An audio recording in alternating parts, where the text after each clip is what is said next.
Now, I may not have had many handhelds, but I certainly had some fantastic games for them. So we'll start off with the Grand Theft Auto series for the PSP. As you know, I'm a big fan. Liberty City Stories and Vice City Stories. I highly recommend them if you've not played them. They take place around the times of their console counterparts, or PC counterparts if you will, and they are just fantastic in terms of graphics and gameplay, especially for the time. It's basically as good as having the PS2 games in your hands, which is very, very impressive.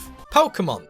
Like, just all of them. Pokemon to me is just bloody amazing. It's the kind of thing that if you're not into it, then you probably never will be. But if you play it and you like it, then you'll always like it. You'll probably like all of the games, much like myself and a lot of my friends. For me, the Pokemon games are always amazing, and they just keep improving over time. Although personally, I stopped playing after Pokemon Diamond, but I still have a lot of love for the games.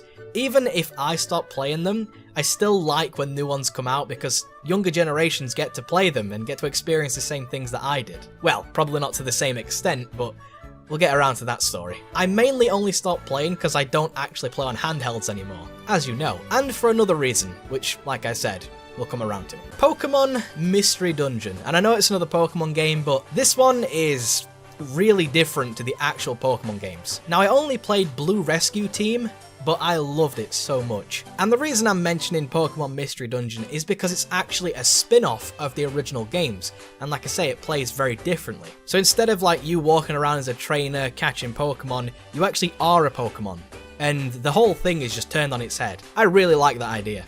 Animal Crossing Wild World. Now, honestly, there's not really too much that needs to be said here, and there's not really too much that can be said. There is actually no end to this game, which is both a blessing and a curse. You arrive in a town, and you just go at your own leisure. You do what you want, you do what you feel like doing. There's no rush, there's no pressure. It's the type of game that's just really hard to explain to someone as to why you enjoy it, since you don't actually do anything. It's just a really relaxing and casual game where instead of you having to like improve your skills and try and be on top of your game every time you play and try and learn the subtle nuances of things, you can just sit back and have a wander around, earn some bells and pay off Tom Nook and make a bigger house.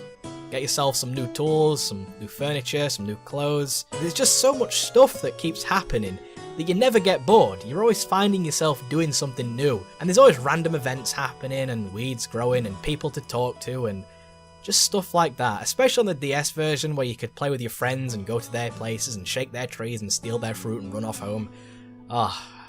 Absolutely amazing. Like I say, it's a little bit hard to articulate as to why this is a good game. You kind of just have to play it to know if you're going to like it. As childish as the game may look, I really, really enjoy it. And the villager has become such a staple character now. He's even in Smash Bros. 4, for God's sake. So there is a lot of love out there for Animal Crossing, which is very nice. Or as I like to say, very nice. Nintendogs. Much like Animal Crossing, it's a very casual game.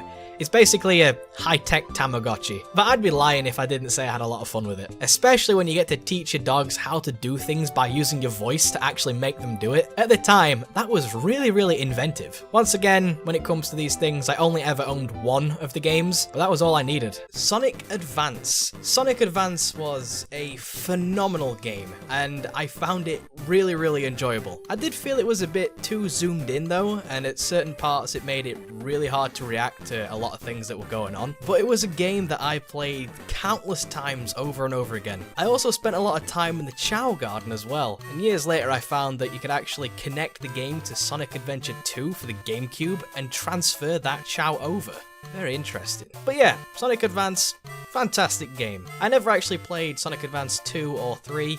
If there's any more, I do apologise, but I never played any of those. I only played the first one, and it was really, really good. I enjoyed it. I hear the second one actually had Cream the Rabbit in it, and Cream the Rabbit is one of my favourite characters in the Sonic universe. So yeah, I should probably play that one day. Finally, we have The Sims 2 for the DS. Notice I've got a lot of DS games on here, like I say. Didn't have too many handheld games.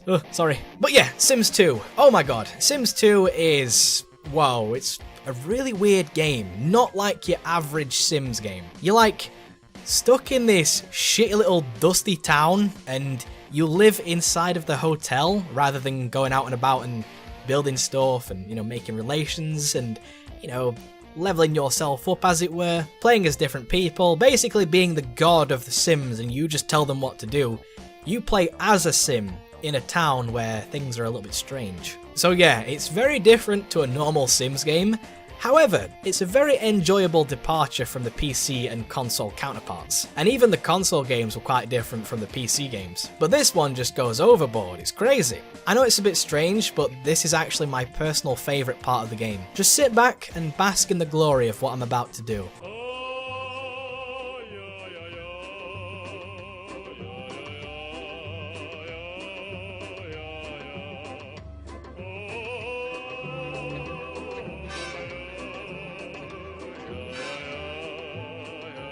Ah, that is true art right there. So, those are my favourite handheld games. As you know by now, I never owned many handheld consoles or handheld games, so there is no doubt in my mind you'll have a far broader library than myself.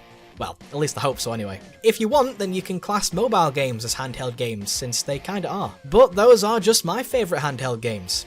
What are yours?